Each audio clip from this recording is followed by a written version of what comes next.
So the Liberals won. And a lot of people have been asking me, how the fuck did the Liberals win that election? Well, it's complicated and there's no one reason. Since the last federal election, the Australian Labor Party has won every single poll. That's Newspoll, Galaxy Poll, Sportsbet had them $1.10 to win, some guy bet $1 million that they would win. They went really big. They had this whole suite of policies that they were trying to catch as many people as possible and reshape Australia. So where did it all go so terribly wrong? When the vote counts started to come in, you could see the absolute shock on everyone's faces. Even Anthony Green wasn't expecting the results that started to come in. Exit polls had Labor ahead on a two-party preferred of like 52 to 48. But when the votes started being counted, it was showing a national swing towards the coalition.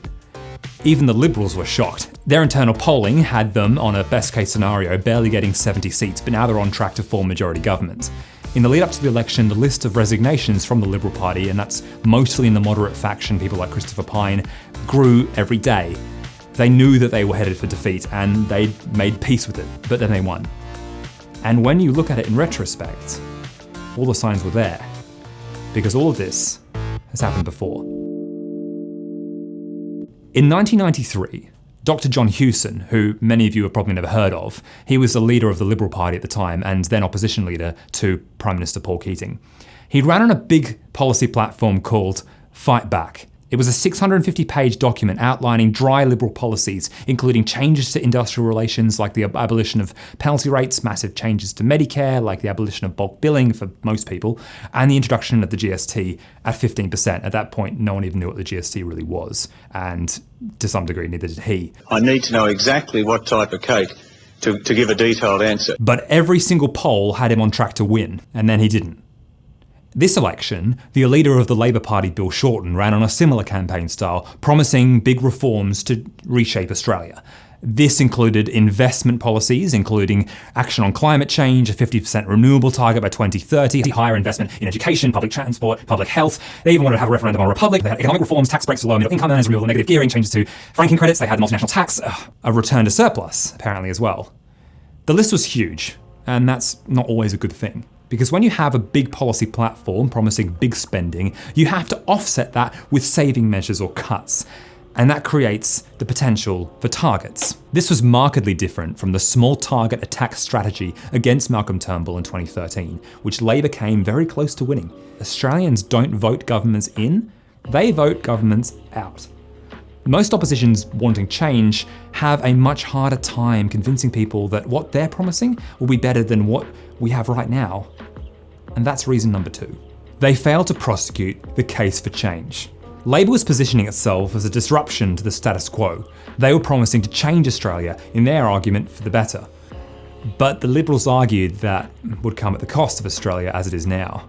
Here's what we heard. We are going to stand by our tradies and we are going to save their utes. Bill's $5,000 car bond tax. The government is going to tell you the car you can have. A Labor Party who wants to increase taxes by $387 billion. Vote Labor and a retiree tax is on the horizon. Death tax. There is a plan for a death tax. Secret plan for a death tax. Labor, it's the bill Australia can't afford. And it worked.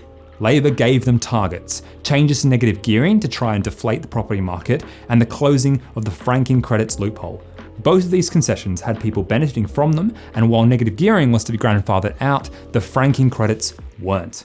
This motivated mum and dad investors and pensioners, some of which may be lifetime Labor voters, to get scared about their finances, and they voted with their feet. The simple fact is a majority of people will have to believe that their current position is untenable or unsustainable. It's far easier to stay the course and not risk losing what you have. Housing is a great example because every policy that we've had for first home buyers has been very uncontentious and tokenistic. It's been about increasing the demand, getting people on the ladder, getting people into their first home, and not about fixing the supply, which is actually what's blowing up the price, helping a few people in the short term at the cost of long-term sustainability.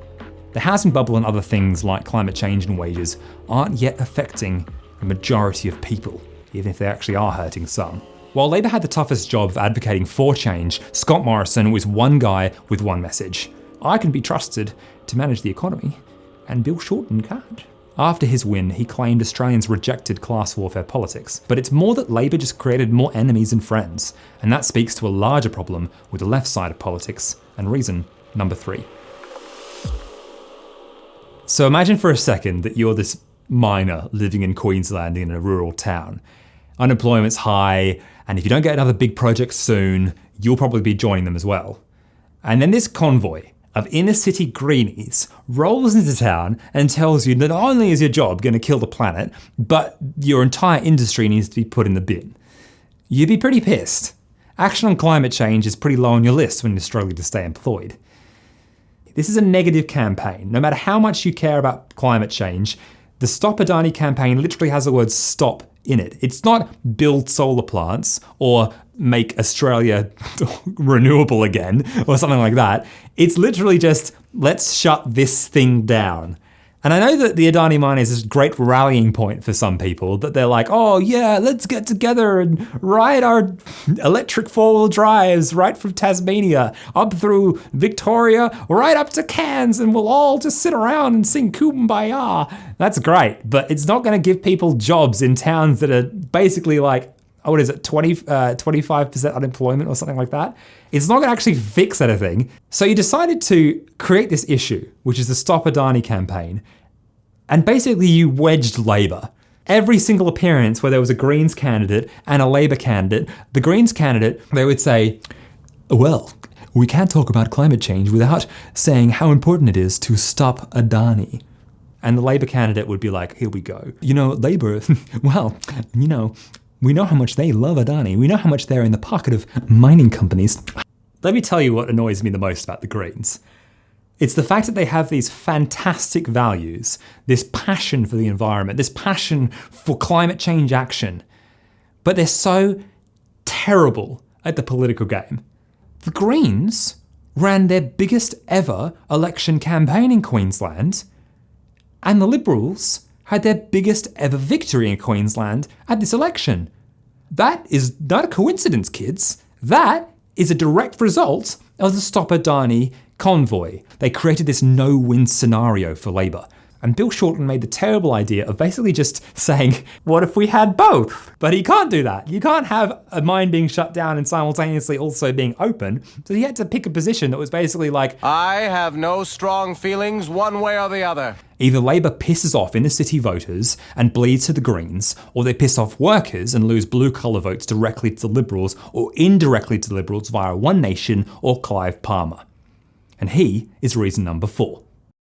If you turn on a TV, opened any mail, or even watched a YouTube video, you would have seen the $70 million political blimp that was Clive Palmer's campaign.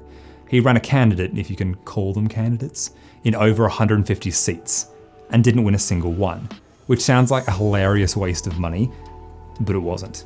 Because everyone that voted for the United Australia Party as a protest vote against the Big Two literally just helped the worst iteration of the Liberal Party we've had in decades back into a third term. And I'll just say, I don't entirely hate the Liberal Party. There are some people in the Liberal Party I actually do like.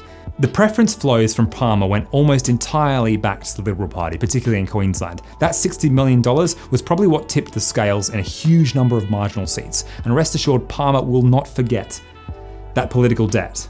I'm making a prediction right now that somehow Clive Palmer will find a way of getting the government to pay back the workers for that other $60 million that he owes them for his Queensland nickel refinery. So put that on sports bet. Aside from the attacks on policy, Palmer also got personal, targeting what many perceive to be the weak spot of the Labor machine. There are a lot of things that you can say about Shorten that are positive. He led a united team for 6 years, which after the disunity of the Rudd-Gillard era is to be commended so highly. Arguably, he won every single televised debate of the election. He ran a very effective campaign against Turnbull in 2013. They actually almost won. His managerial talent and discipline was what held the Labor Party together and won them almost every single news poll. But his personal polling was always behind his Liberal counterpart. He was seen as this wooden, untrustworthy, scripted character, and certainly not a very motivational speaker. People remembering his involvement in this destabilising of both Rudd and then Gillard. And that was one of the biggest problems for Bill Shorten, is he wasn't trusted. And when you're talking about the Prime Minister, it's much easier to go with the devil you know, rather than the one you don't. It wasn't until the last stretch of the campaign, following the Daily Telegraph article about his mum, that we saw the human and not the politician. My mum is the smartest woman I've ever known. That's when people got to see the real Bill. And people actually liked it. And that's what drives me. So that's one of the biggest problems that the Labour Party has not come to terms with. That you have to be a real human being. You can't just be this scripted wooden person who just says what's, ever on his page. You need to say what's in here. And that's something that the late and great Bob Hawke understood. Just talk like a human being, please. Once the Daily Telegraph article broke, the public opinion actually rallied behind Shorten. You had the #MyMum campaign. The conversation turned to the influence about the Murdoch press. Bill Shorten was unapologetic, but he was still cautious in his public stance against News Corp, and it's no coincidence that the papers went after him very hard. There's no denying the influence that the mainstream media had on this campaign. These brutal, unrelenting attacks on Labour's policy platform, and then this box-checking, oh yeah, no, we're not biased, feather tickle they gave Scott Morrison, it's really obvious. So shout out to FriendlyJordies, who, if you haven't somehow seen his stuff and you're into politics, he gives a great overview of Murdoch's influence on this election, like every other election we've had. As Jordan points out, we haven't had an elected Prime Minister in the last 30 years that hasn't enjoyed the blessings of Rupert Murdoch. While it's very easy just to sit back and say, the Liberals only won because of the Murdoch press. Everyone got tricked. Well, you can say that, but it's an oversimplification. There was a strong element of media spin, fake news and even bold-faced lies. The Australian Electoral Commission found 87 cases of election ads breaking the law. But there was still an appetite for change. Grassroots victories pushing climate change action happened all around the country behind actually good candidates. Zali Steggall knocked off Tony Abbott, Rebecca Sharkey won in Mayo, Helen Haynes in Indi, and Karen Phelps lost by only the slimmest of margins in probably one of the safest seats around the country for the Liberals. In a country like Australia, you can't engineer social change from the top. Change happens slowly from the bottom up. A lot of people have been saying that there's similarities between this election and Trump being elected in the US and Brexit in the UK, where all of these polls predicted a result and then the opposite happened. Well, there are some similarities. The most important one, and it's what I think everyone should take away from this, is that there has been a collapse in the discussion in the centre. People are afraid of voicing their opinions. So we have to be very careful going forward about how the discussion unfolds, because there's one thing that I think really damaged this discussion was the fact that we couldn't say that if we were voting for the Liberal Party, and you can't have a society where people are embarrassed about who they're voting for because they might have a very valid reason, and you've got to coax that reason out of them. They might say, I just want my business to be taxed less, and that is not a bad thing. But you can't play these politics anymore. We have to go forward with positive ideas. We have to go forward and take people with us. So it's basically another 3, probably 6 years under this Liberal government. But you know what? If you're pissed off, if you're disenfranchised with politics, all I can say is go out, talk to people, find out who they voted for, why they voted, join a political party, volunteer, and get involved. And if you have something you want me to explain or unpack, don't forget to like and subscribe and leave a comment below. Thanks.